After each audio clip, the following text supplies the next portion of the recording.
DJ Bappu Ram चौधराना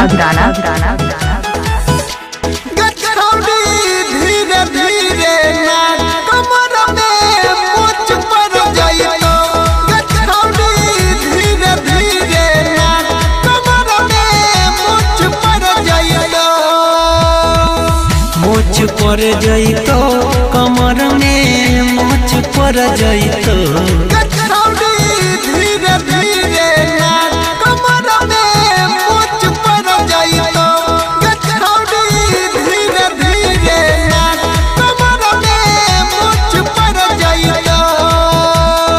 Bappu Ram का contact mobile number आज 8476970003।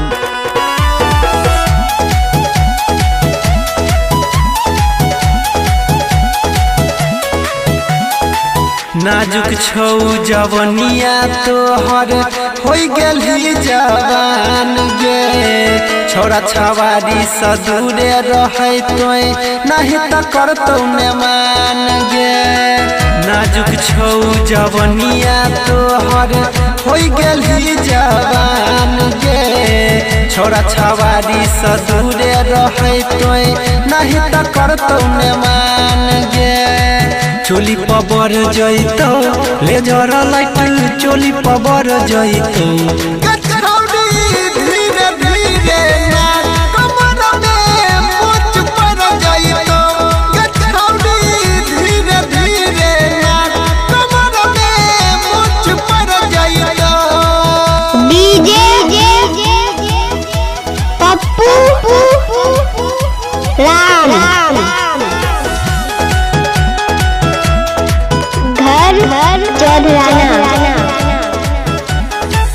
देख छौ छोरा सब है छौरी बड़ी गौर सा, ले छौ 2000 के नोट बुढ़ावा अपना जोर सा।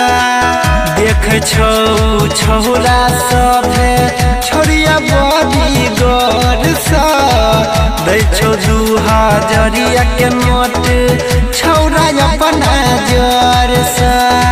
दहिया पर चढ़ जइतो अंकित तोर दहिया पर चढ़ जइतो, धीरे धीरे कमर में मुझ पर जाइतो, धीरे धीरे कमर में मुझ पर जाइतो।